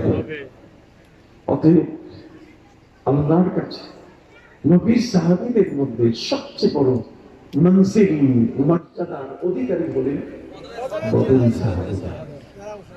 এই জন্য কোন মজলিসে আসলে সাহাবায়ে কেরাম বদরি সাহাবীদের জন্য জায়গা খালি রাখতেন, তারা যেন আগে বসে। নবী করিম সাল্লাল্লাহু আলাইহি ওয়াসাল্লামের সামনে বদরি সাহাবীরা বসা। আল্লাহর নবী সাল্লাল্লাহু আলাইহি ওয়াসাল্লাম বললেন, তোমরা বলো তো, ইন্না মিনাশ শাজারি শাজারাতান লা ইয়াসকুতু ওয়ারাকুহা ফাহাদ্দিসুনি মা হি। নবী সাল্লাল্লাহু আলাইহি ওয়াসাল্লাম বললেন যে একটা গাছ আছে, যে গাছের পাতা ঝরে না, বলো সেই গাছটার নাম কি? বদরি সাহাবীদের জিজ্ঞেস করছেন। তো বদরি সাহাবীরা সময় তাদের মাথার মগজ চলে গেছে বিভিন্ন জঙ্গলে, যেখানে কোন গাছটা, এটার উত্তর কেউ দিতে পারলেন না। কিন্তু হযরত আব্দুল্লাহ ইবনে ওমর ফারুক রাদিয়াল্লাহু তাআলা ছেলে আব্দুল্লাহ, সে বয়সে ছিল খুব ছোট। আমি মাঝে মধ্যে মাথা উঠেছি, আমি কি জানি, আমি উত্তর দেব। কিন্তু তিনি উত্তর দিলেন না। কেন? এখানে মুরব্বীরা কি উত্তর দিতে পারে নাই? আপনি সুবহানাল্লাহ করবেন না? বন্ধুসি করবে, বাপের গা দাবাই দিবে, মাথায় তেল দিবে, জুতাগুলো সোজা করে দিবে। তোমার স্ত্রী ঘরে, তাকে দিয়ে সকালের নাস্তাটা ঠিক মতো খাওয়াবার ব্যবস্থা করবে। খোদার কসম, তোমার রিজিকের অভাব হবে না, আল্লাহ রিজিকের দুয়ার করে দিবে। তুমি পৃথিবীর কোন সংকটে পড়বে না, তুমি কোনোদিন বিপদে পড়বে না। তুমি মহা বিপদের মধ্যেও যদি পড়ো, পাহাড়ের গুহার মধ্যেও যদি পাথর চাপা খেয়ে পড়ো, আর মায়ের খেদমত যদি তুমি করে থাকো, তাহলে আল্লাহ তাআলা ওই মায়ের খেদমতের পাথরটা কি সবাই দিবেন। কথা বল, হাদিস আছে সম্মানিত শুধু ভাইরা আমার, হযরত জারীর বাজালী রাদিয়াল্লাহু তাআলা আনহু যুবক মানুষটা, কে তাকে শিখালো? এই জন্য মগজ দিয়ে কাজ করবে, ভূমিকা কোনো কাজ করবে না, হুজুকে বাঙালি না, তোমার বিবেক দিয়ে তুমি কাজ করবে। তোমাকে ওই টাই মৌলবী, দুই ফুল প্যান্টওয়ালা মৌলবী তোমাকে বলবে যে পীরের কাছে, অমুকের কাছে এগুলো যাওয়ার দরকার নাই, বড় ওই যে তরমুজটা বড় করবেটা নিজের মা বাবাকে খাওয়াবে, সব ঠিক আছে, কিন্তু এমন ভাবে আপনাকে মুরব্বীদের থেকে বঞ্চিত করছে। একজনের কাছে আছে জন্মের সনদ, আরেকজনের কাছে আছে জ্ঞানের সনদ। যদি করলাম একজনের কাছে আছে কি জন্মের সনদ, আর আরেকজনের কাছে আছে কি জ্ঞানের সনদ। যার কাছে জ্ঞানের সনদ আছে, যার জ্ঞান না হয় তুমি তোমার চক্ষু খুলতো না, তোমার চাকরি হইতো না, তুমি স্ট্যান্ডার্ড চার্টার্ড ব্যাংক, তুমি অমুক ব্যাংক, তুমি অমুক ইন্ডাস্ট্রি, তুমি অমুক ব্যবসায়ী তুমি হতে পারছো না। যারা তোমাকে চক্ষু জ্ঞান দিয়েছে, অর্থাৎ জ্ঞানের সনদ যারা আছে তাদেরকেও তুমি সম্মান করবে, আর জন্মের সনদ যাদের কাছে আছে তাদেরকে তুমি কি করবে?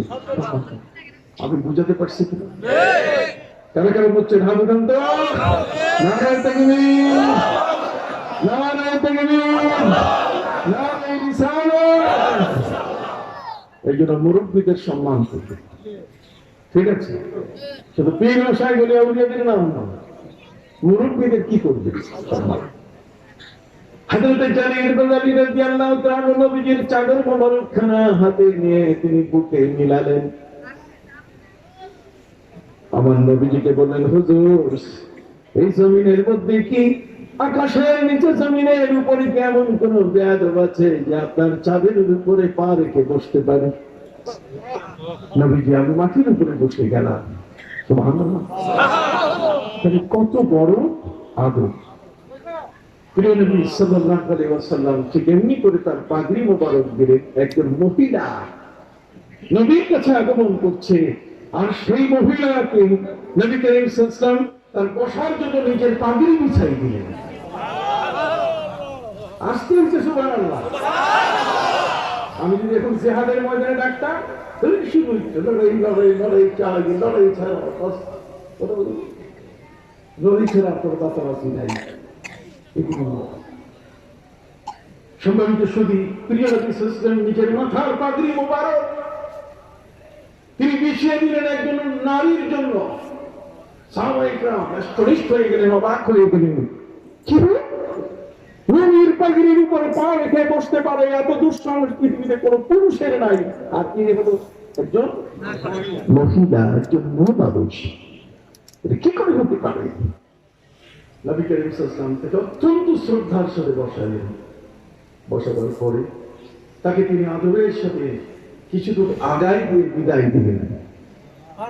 সাহাবায়ে কেরাম জিজ্ঞাসা করেন, হুজুর মহিলা মানুষ আপনার চাদরের উপরে পা দিয়ে বসলে সেটা ভিন্ন কথা ছিল, পাগড়ির উপরে পা দিয়ে বসলো হুজুর, কোনো মতে মানাইতে পারতেছি না মনটা। এত বড় বেয়াদব একজন মহিলা হতে পারে? এই মহিলা আপনার একবারও বাধাও দিল না যে না না দরকার নাই, পাগড়ি বিছাই দিয়েছেন, পাগড়ির উপর পা রেখে বসে গেল। নবী করিম সাল্লাল্লাহু আলাইহি ওয়াসাল্লাম বলেন, শুনুন, যিনি পাগড়ি উপরে পা রেখে বসেছেন তিনি আমার দুধ মা হালিমাতুস সাদিয়া। আমার দুধ মা হালিমাতুস সাদিয়াকে আমি সম্মান করেছি। উনি আমাকে জন্ম দেন নাই, তবে বুকের দুধটা পান করেছে।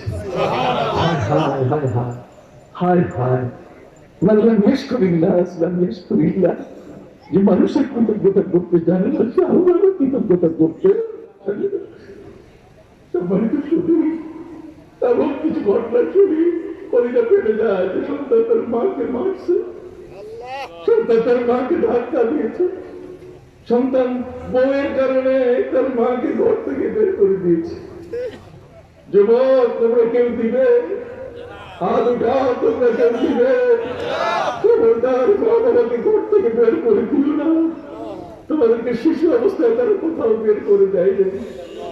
শিশু অবস্থায় তোমাদেরকে কোথাও কোনো কারো কাছে ছুড়ে মারে নাই। কথা কি বুঝতে পারছি? এই জন্য আমি আমার ভাইদের ক্ষেত্রে বলতে চাই, আমাদের প্রিয় নবী সাল্লাল্লাহু আলাইহি ওয়াসাল্লাম জিবরিল আমিন বললেন যাকে, মক্কা ফিরে যান, আপনি আল্লাহর অনুমতি নিয়ে আসেন নাই। নবীজি এখন যাবেন কিভাবে? লজ্জা, মক্কার মানুষের প্রতি অনেক কষ্ট, কিন্তু তারপরে তো জিবরিল আসছেন, যেতে হবে কোথায়? মক্কায়। নবী করিম সাল্লাল্লাহু আলাইহি ওয়াসাল্লাম দুই প্রস্থ কাপড় পরে তিনি মক্কার দিকে রওনা করলেন, এহরাম করে নিলেন। এই হলো পৃথিবীর সর্বপ্রথম উমরা। উমরা জন্ম নিল এই ঘটনা থেকে। সুবহানাল্লাহ বলেন। উমরা জন্ম নিল কি? এই জন্য এটাকে বড় উমরা বলে। এটা উমরার জন্মস্থান। ওয়াকিবুল হজ্জ ওয়াল উমরাতা লিল্লাহ। আগে নবীদের জন্য হজ ছিল, কিন্তু কারোর জন্য উমরা ছিল না। উমরার জন্ম হয়েছে আমার নবী। সুবহানাল্লাহ বলেন। আমার নবী সাল্লাল্লাহু থেকে উমরা বলতেছিলাম, সেই নবী সাল্লাল্লাহু আলাইহি ওয়াসাল্লামের অত্যন্ত আদরের জামাতা, নবীর নিজের কন্যাকে যার সাথে বিয়ে দিয়েছেন, নবী যাকে পাক পাঞ্জেতনের বাইরে নেন নাই। কতক্ষণ আমার নবী সাল্লাল্লাহু আলাইহি ওয়াসাল্লাম হযরত হাসানকে কোলে রেখেছেন, হযরত হুসাইনকে কোলে রেখেছেন, ফাতিমাকে ডান পাশে, আর হযরত আলীকে নিজের পিঠের পাশে দাঁড় করাইয়া নবী করিম সাল্লাল্লাহু আলাইহি ওয়াসাল্লাম চাদর মোবারক দিয়ে বললেন, আল্লাহুম্মা হাউলাই মিন মিত্রাতি, হাউলাই মিন আহলে বাইতি। এরা হলো আমার আহলে বাইত, এরা হলো আমার আহলে বাইত। ইতরাত ওই ভাগে হযরত উম্মে সালামা, নবী করিম সাল্লাল্লাহু আলাইহি ওয়াসাল্লামের সবচেয়ে বেশি দীর্ঘ বয়সী নারী, নবীর স্ত্রী আমাদের আম্মা জান হযরত উম্মে সালামা, যে নবী করিম সাল্লাল্লাহু আলাইহি ওয়াসাল্লামের স্ত্রীদের মধ্যে সর্বশেষ তিনি ইন্তেকাল করেন, যার কাছে নবী করিম সাল্লাল্লাহু আলাইহি ওয়াসাল্লাম জিবরিল আমিনের সেই মাটি দিয়েছিলেন, এই মাটিটা তুমি রাখো, রক্ষা করো, যেদিন মাটিটা রক্তবর্ণ হয়ে যাবে সেদিন তুমি মনে করবে আমার নাতি ইমাম হুসাইনকে শহীদ করে দেওয়া হয়েছে। এই মাটিটা তার কাছে ছিল। নবীজি অত্যন্ত স্ত্রীদের মধ্যে শেষে তিনি ইন্তেকাল করলেন। সম্মানিত শুধু হযরতে উম্মে সালামা রাদিয়াল্লাহু তাআলা এই পাক পাঞ্জেতন পাঁচজনের মধ্যে উনিও এই চাদরের মধ্যে মাথা ঢুকেছে। সুবহানাল্লাহ। কথা বল। উনিও চাদরের মধ্যে কি মাথা ঢুকেছে। নবী করিম সাল্লাল্লাহু আলাইহি ওয়াসাল্লাম বলছেন, না, তুমি যাও, তুমি আমার স্ত্রী হিসেবে যেখানে আছো সেই মর্যাদা নিয়ে তুমি থাকো। এই পাক পাঞ্জেতন এটা স্পেশাল একটা বিষয়, এখানে তুমি মাথা নিও না। সুবহানাল্লাহ।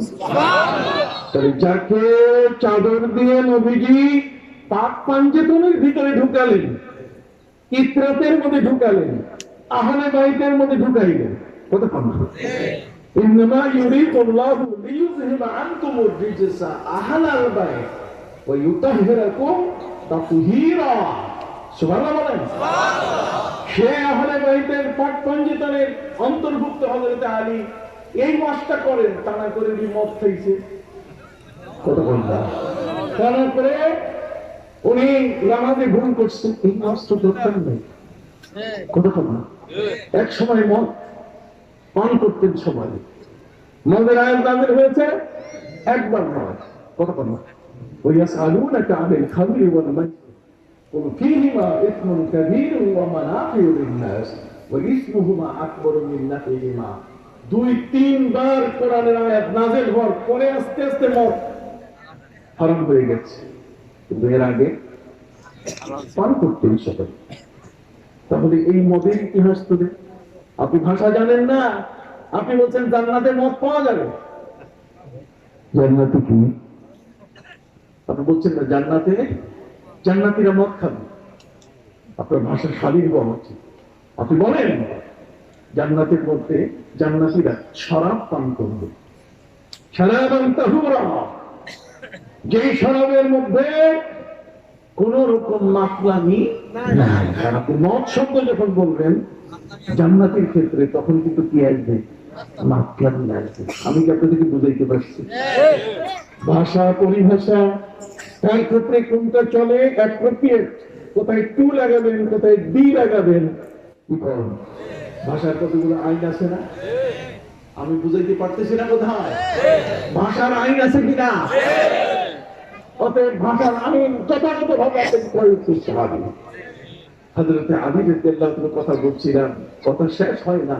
কাবা ঘরে যিনি জন্ম নিলেন, হযরত খুবাইব রাদিয়াল্লাহু তাআলাকে কাফেররা মাথার খুলি একজনই মাত্র আছে, বাকি 8জন তো হাতছাড়া হয়ে গেছে।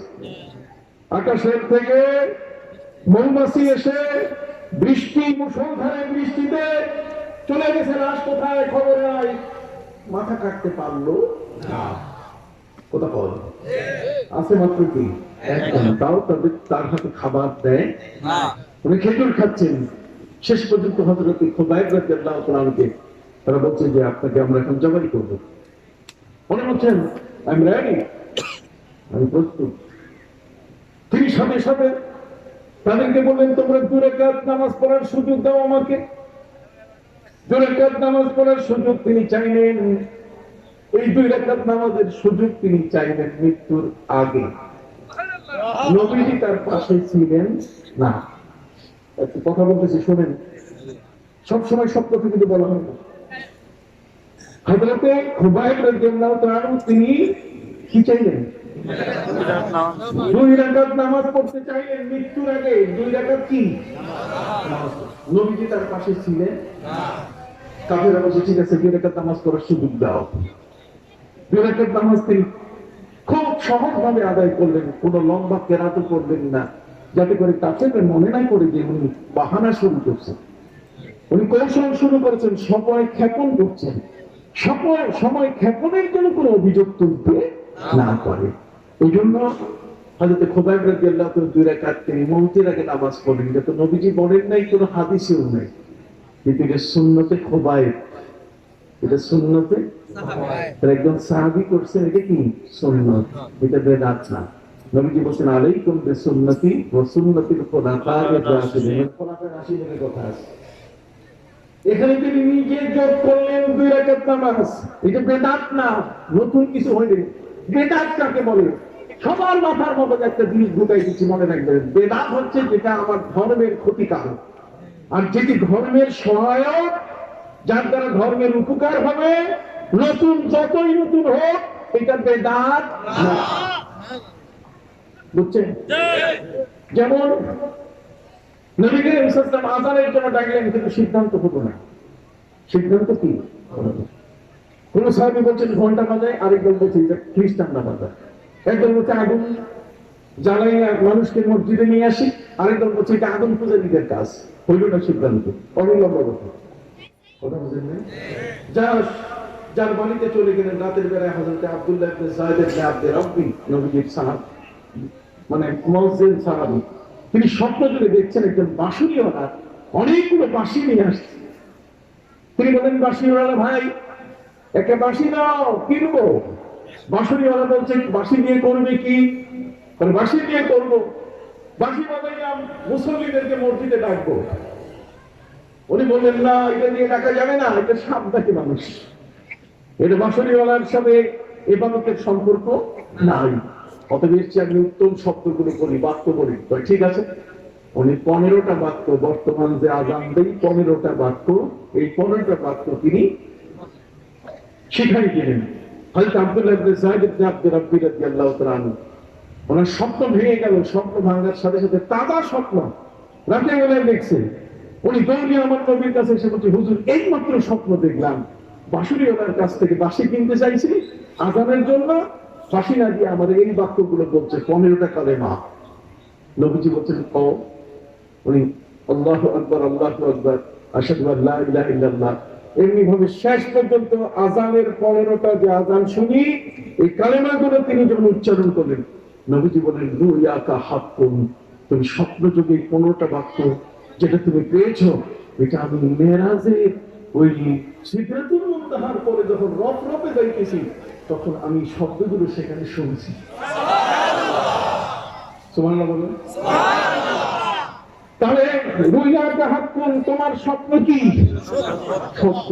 বাস নবীকে সাপোর্ট দিয়ে দিলেন। সাপোর্ট দেওয়ার সাথে সাথে বললেন তুমি একটা কাজ করো, ফজরের থেকে আযান শুরু হোক। এখন তো রাত, তুমি স্বপ্নের কথা বলছো, ফজর হয়ে যাবে খুব তাড়াতাড়ি, তুমি বেলালকে কাট দাও। ও বেলাল আন্দা সন্তান, বেলাল বজ্রকণ্ঠী, বেলালের কণ্ঠের আওয়াজ অনেক বড়, অতএব তুমি বেলালকে শিখাই দাও, আর বেলাল জোরে জোরে ডেকে ডেকে আওয়াজ করে বলুন।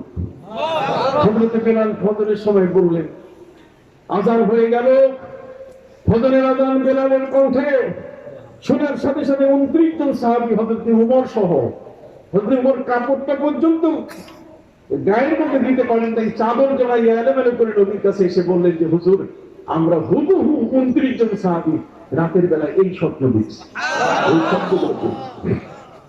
ঠিক আছে, পরের দিন হযরত বেলাল রাদিয়াল্লাহু তাআলা নবী বলেন তুমি আযান দাও। উনি আযান দিতে যাইয়া, ফজরের সময় উনি আযান দিতে যাইয়া আসসালাতু খায়রুম মিনান নাওম, আসসালাতু খায়রুম মিনান নাওম, ফজরের আযান শেষ করছে। সুবহানাল্লাহ। এই ফজরের আযান শেষ করে মাত্রই নবীজি তাকে ডাকছে, বেলাল আসো, তুমি নবী না আমি নবী, তুমি আসসালাতু খায়রুম মিনান নাওম পাইছো কই? আমি তো স্বপ্নে দেখি নাই। কথা বল, আমি তো স্বপ্নে দেখি, তুমি কে পাইছো কই? তুমি কে যোগ করলা কেন? আব্দুল্লাহ ইবনে যায়েদ ইবনে আব্দুর রাব্বি সে স্বপ্ন যদি যেটা বাঁশুরিওয়ালার কাছ থেকে আযান নিয়ে আসছে, সেই আযানের মধ্যে এই শব্দ নাই, তুমি পাইছো কই? হুজুর, এই সময় ওর ঘুমায় থাকে মানুষ, ওই জন্য আমি মনে করছি এটা যোগ করে দেই। নবী বলেছেন তাহলে দিছো যখন বালা করছি, দিছো যখন কি বালা করছি, চলুক, চলতেই থাকে। আসসালাতু খায়রুম মিনান নাওম কি চলতে আছে, এটা যোগ করছে কে? এটা বেলাল। তাহলে বেলাল নিজের থেকে যোগ করছে, তো নিজের থেকে যোগ করতে ইসলামের লাভ হয়েছে না ক্ষতি? না না, ক্ষতি দিচ্ছে না, লাভ হয়েছে না ক্ষতি? তাহলে যে জিনিসটাতে ইসলামের লাভ হয়, যদিও তার উপমা উদাহরণ পূর্বে না থাকে, সেটা বেদাত নয়। আমি কি বুঝাইতে পারছি? খালি কোথায় কোথায় বেদাত, বেদাত নাই, জ্ঞান নেই, এই নেই, সেই নেই, জিয়ারত নেই, এত বেদাতের লিস্ট আপনার কাছে আছে, আমরা তো ওই বেদাত দিতে পাই না। নবীজির যুগে বেদাত ছিল আরেক জিনিস, নবীজির সাথে যারা বেয়াদবি করেছে ওদেরকে বেদাতি বলা হয়। যারা নবীকে মহব্বত করে তোমরা তাদেরকে বেদাতি বলো, যারা নবীর সাথে বেয়াদবি করছে, বেয়াদবে রাসূল, গুস্তাখে রাসূল, তাদেরকে তোমরা, তাদেরকে সাহাবায়ে কেরাম বলতেন বেয়াদব, তারা বেদাতি। আর আমরা নবীর মহব্বত, নবীর ভালোবাসার প্রদানকারী, আমাদেরকে বলছে বেদাতি। এটা কখনো শুদ্ধ নয়। যাক, আলোচনা আমি এখন শেষ করবো। কোন দিকে যাই বলো তো, নিজেও দিশা পাই না। এটা এক মহাসাগর, কি বলেন ঠিক কিনা? যেদিকে যাই সেদিকে এক মহাসাগর। হযরত আলীর কথা বলছি, হযরত খুবাইব রাদিয়াল্লাহু তাআলা গলা ছেড়ে দিলেন। ওরা জবাই করার আগে হযরত খুবাইব বলছেন, জানি একটা কবিতা পড়ব। কি পড়ব? হযরত খুবাইব রাদিয়াল্লাহু তাআলা কবিতা পড়লেন, লাস্তু উবালি হিনা উকতালু মুসলিমান আলা আইয়ি যামবিন কানা ফিল্লাহি নাসরাই ওয়াযালিকা ফি যাতিল ইলাহি ইয়াশা ইউবারিকু আলা কুল্লি শিরবিন মুমাজ্জাই। হযরত খুবাইব বললেন, আমি জীবন দিচ্ছি একটি মাত্র কারণ, যেটা আমি কালেমা পড়েছি, ইমানদার। আমি যদি কাফের হতাম তাহলে ওরা আমার গলায় ছুরি দিত না। ইসলামের কারণে আজকে আমাকে মরতে হচ্ছে। এখানে ইসলাম পালন করা এটা বড় কঠিন, দাড়ি রাখা কঠিন, মাথায় টুপি দেওয়া কঠিন, এই পোশাক পরা কি কঠিন। দাড়ি রাখবেন, ওই বেঈমানগুলো চিল্লায় উঠবে, চাচা, তাহলে দাড়ি রাখবে কি চাচা হয়? মা বোনরা বোরকা পরবে, পর্দা রক্ষা করবে, চিল্লাই উঠতেছে চাচি। তার মানে কিছু বেঈমান, কিছু নাস্তিকের প্রেতাত্মা, কিছু দুষ্ট দুরাচার আমাদের সমাজের মধ্যে সৃষ্টি হয়েছে, যারা আমাদের ইসলামের এই আমলগুলোকে ধ্বংস করে দিচ্ছে। ঠিক কিনা? এই সমস্ত পীর মাশায়েখ, হযরত মাওলানা আব্দুল মজিদ রাহমাতুল্লাহি আলাইহির মতো ব্যক্তি নিজেই তার জীবনের মধ্যে শুধু তাসাউফ নিয়ে থাকেন নাই, আল ইলম ওয়াল ঈমান মাদ্রাসা প্রতিষ্ঠা করেছেন। কথা বলেন না, এখন হুজ্জাতুল্লাহ আলান নাস। সুবহানাল্লাহ, সুবহানাল্লাহ। অতএব হযরত খুবাইব রাদিয়াল্লাহু তাআলা আনহুকে তারা জবাই করলো। সিদ্ধান্ত নিল 40 দিনের জন্য তারা লাশকে খুঁটির মাথায় বেঁধে রাখবে এবং 40 জনকে তারা 40টা ঘোড়া দিয়ে পাহারাদারির ব্যবস্থা করলো। এটা দেখে যেন আর কখনো কেউ ইসলাম গ্রহণ না করে, কেউ যেন আর কলেমা না পড়ে। নবীজি মদিনায় বসে সাহাবীদের বৈঠক ডাকলেন, বললেন যে আমার খুবাইবের এই অবস্থা। তার লাশ জবাই করে খুঁটির উপরে বেঁধে রাখা হয়েছে। ওই লাশটাকে কে আনতে পারবে বলো? হযরত আলী বলছেন, হুজুর আমি আনবো। এই ওয়াজ করো, এই ওয়াজ করো। হযরত আলীর মদের ওয়াজ ছেড়ে দাও। কথা বলেন, আদব শিখো, আদব। বেয়াদবি করো না, সব জায়গায় সব ওয়াজ চলে না। পৃথিবীর অনেক কথা আছে যা গোপন থাকে, যা কখনো বলা যায় না। স্বামী স্ত্রীর কত গোপন কথা বলা যায় না, কথা বল না। মুরব্বীদের কত কথা আছে যেগুলো বলা যায় না, কথা বল। সব জায়গায় সব কথা বলা যায় না। ভাষা কন্ট্রোল করো, জিহ্বাটাকে ছোট করো, জ্ঞানটাকে নীতিমালার উপরে নিয়ে আসো। যা মুখে চায় তাই বলো, এটা ছাগল ছাড়ার অন্য কেউ না। কথা বল, মুখে যা আসবে তাই বলবো, তাই আসবে, যাই বলবো, যাই বলতে চাবো তাই হবে, এটা যেন না। আমি কষ্ট দিয়েছি সম্মানিত শুনি। হযরত আলী রাদিয়াল্লাহু তাআলা বলছেন, আমি তার লাশ এনে দেবো, তবে হুজুর আমার কাছে, আপনার কাছে আমার একটি অনুরোধ, আমাকে একজন সাথী দিতে হবে। কয়েকটি সবাই জানে আমি যাকে সাথী করে নেই তিনি হলেন মেকদাদ। কি নাম? মেকদাদ। নবীজি বলছেন, ঠিক আছে নিয়ে যাও। দুইজনে দুই ঘোড়া উপরে চড়ে হযরত আলী বলছেন যে আমি মক্কার অতি নিকটে 7.5 কিলোমিটার দূরে এই মসজিদে আয়েশার পাশে, যেখানে তার লাশ ঝুলিয়ে রাখা হয়েছে, 40 জন পাহারাদার 24 ঘন্টা ডিউটি দিচ্ছে, কেউ যেন লাশটাকে নামাইতে না পারে। আর নবীজি বলেন, কে আছে ওই লাশটাকে উদ্ধার করে আনতে পারবে? আর সেই লাশ উদ্ধার করার জন্য মদিনা মুনাওয়ারা থেকে ছুটলেন হযরত আলী, সাথী হলেন হযরত মিকদাদ রাদিয়াল্লাহু তাআলা। দুইজনে মিলে তারা আস্তে আস্তে সন্ধ্যা হয়ে গেছে। যখনই এই মসজিদে আয়েশার পাশে হযরত খুবাইব রাদিয়াল্লাহু তাআলার লাশের পাশে তারা পৌঁছলেন, তখন সন্ধ্যা। আল্লাহর কুদরতি ক্ষমতায় 40 জনের চোখের মধ্যে ঘুম আসলো এবং তারা নাক টেনে টেনে 40 জনই ঘুমানো শুরু করলো। এই আল্লাহ আছে না? আপনি শক্তি বিশ্বাস করেন না?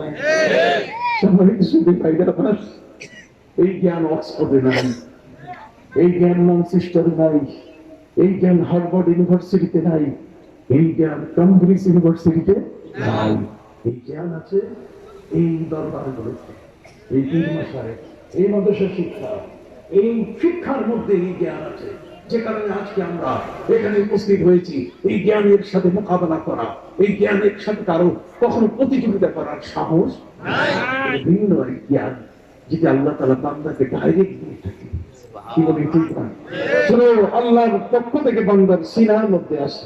এনারাই হলেন এই মাওলানা আব্দুল মজিদ রাহমাতুল্লাহ আলাইহির মতো ব্যক্তি। হযরত আলী রাদিয়াল্লাহু তাআলা হযরত খুবাইব মিকদাদের কাঁধের উপরে পা রেখে ওই খুঁটির মাথা থেকে লাশ বের করে ফেললেন। নিজের কাঁধে নিয়ে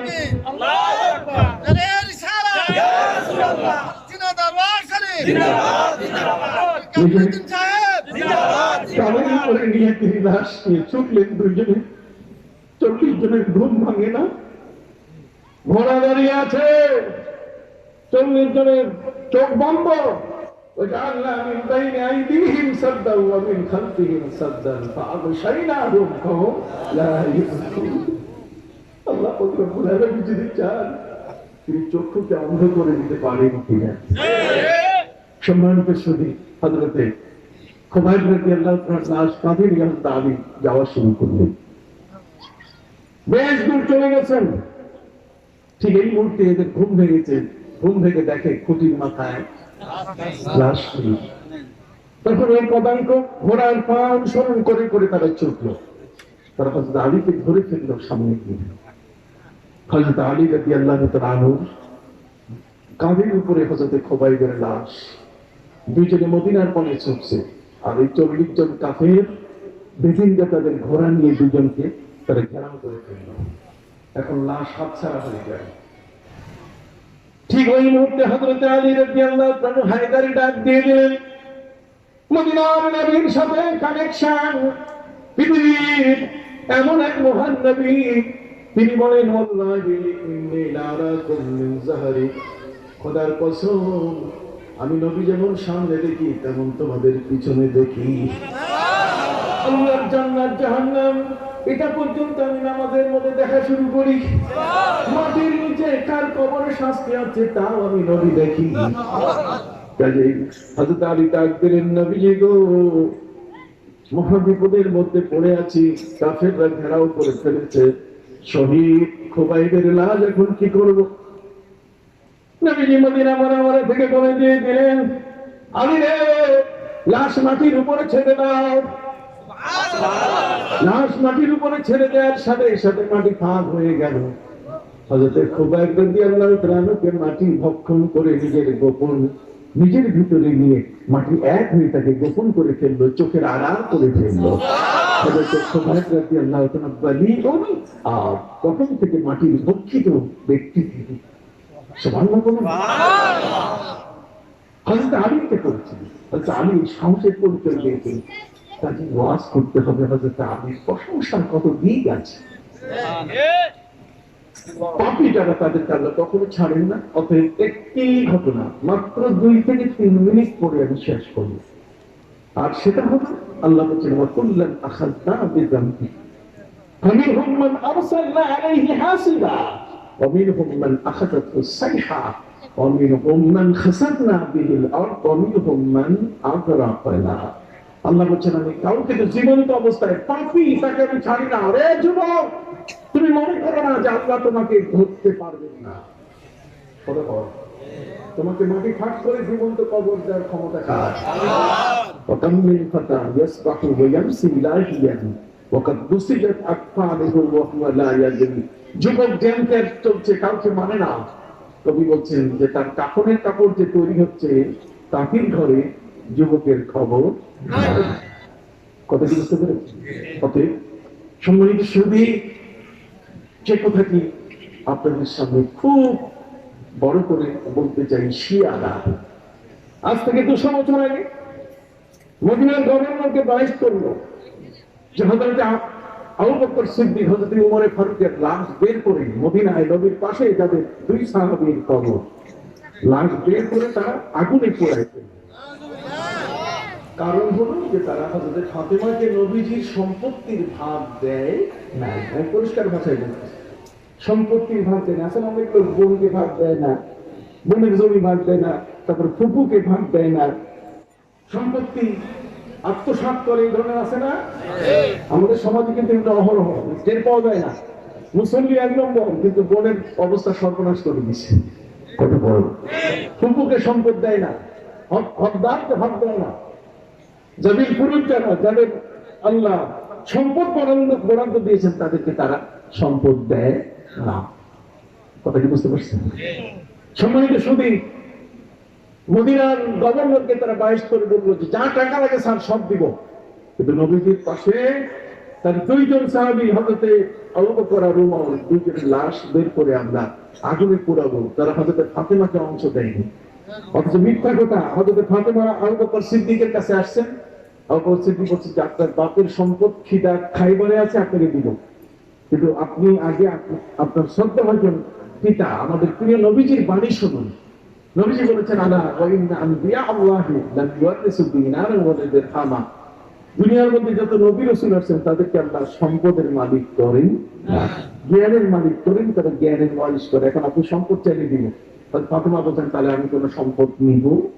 ফয়সালা হয়ে গেছে। শিয়ারা এটাকে বানাইয়া আবু বকর সিদ্দিক উমর ফারুকের উপরে অপবাদ দিচ্ছে এবং তারা এই 10ই মুহররম তাজিয়া মিছিল, সেখানে হযরত আবু বকর হযরত উমরের নামে 2টা বলদ গরু কিনে লাল সাদা কাপড় গায়ে দিয়ে বলদ 2টার নাম গায়ের উপরে আবু বকর আর উমর লিখে ঝাড়ু দিয়ে পিটায় তারা। এই ধরনের দুষ্ট দুরাচার আমাদের সমাজের মধ্যে কি আছে? খেয়াল করছেন কথা? ওই গভর্নর রাজি হয়ে গেলেন, শিয়াদের কোথায় রাজি হয়ে মদিনায় ওদেরকে বললেন যে আমরা 40 জন লোক ঢুকবো এবং নবীর পাশে হযরত আবু বকর সিদ্দিক উমর ফারুকের লাশ বের করে আমরা আগুনে পোড়াবো। গভর্নর নবীর মসজিদের খাদেম হযরত শামসুদ্দিন লামাতি, নাম কি? শামসুদ্দিন লামাতি। তাফসীরে কুরতুবী আপনি খুলে দেখুন। তাফসীরে কুরতুবীর মধ্যে দেখা যাচ্ছে, ইমাম কুরতুবী বলেছেন, আমাকে নিজেই এই ব্যক্তি বলেছেন, ইনি হলেন নবী করিম সাল্লাল্লাহু আলাইহি ওয়াসাল্লামের মসজিদের 40 বছরের মুয়াজ্জিন। 40 বছরের মুয়াজ্জিন শামসুদ্দিন লামাতি তিনি বলছেন যে আমাকে গভর্নর ডাকলো, শিয়াদের কথা আমাকে জানানো, 40 জন আজকে রাত 1টার সময় নবীর মসজিদে ঢুকবে, যা করতে চাই করতে দিবে। উনি বলছেন না, আমি প্রতিদিন এশার নামাজের পরে নবীর মসজিদ বন্ধ করি, তাহাজ্জুদের সময় খুলি, মাঝখানে কাউকে আর 40 বছর পর্যন্ত ঢুকতে দেই, কাজে আমি নিয়ম লঙ্ঘন করবো না। শেষ পর্যন্ত এই গভর্নর তাকে হুমকি ধুমকি যা দেওয়া দরকার সবকিছু দিয়ে বলছে না করলে তোমার কতল করা হবে। দেখলেন জানটা যাবে, দেখি আন-নবিয়ুল হাই, জিন্দা নবী আছে, জিন্দা নবীর 2 সাহাবীর সম্পর্কে জিন্দা নবী ভালো বুঝবেন। ঠিক আছে, রাত 1টার সময় ওরা সে নক করবে আর উনি খুলে দিবেন।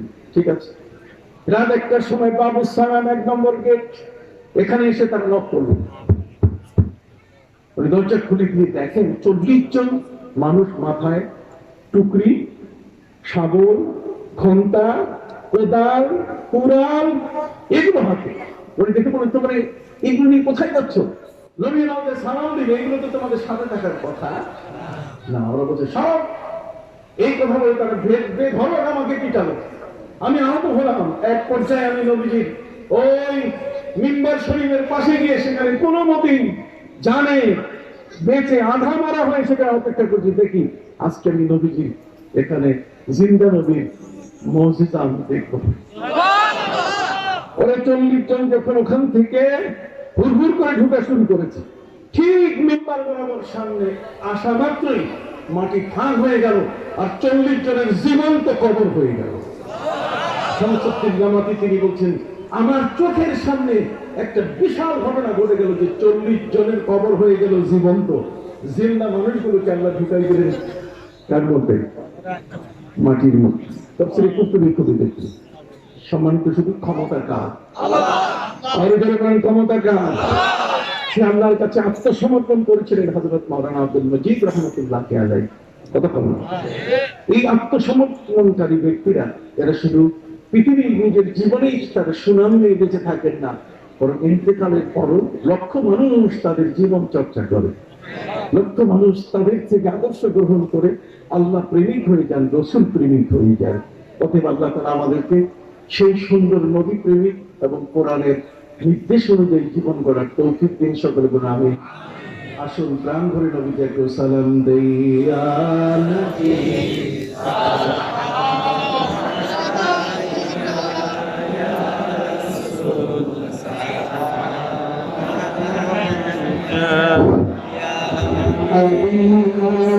সালাম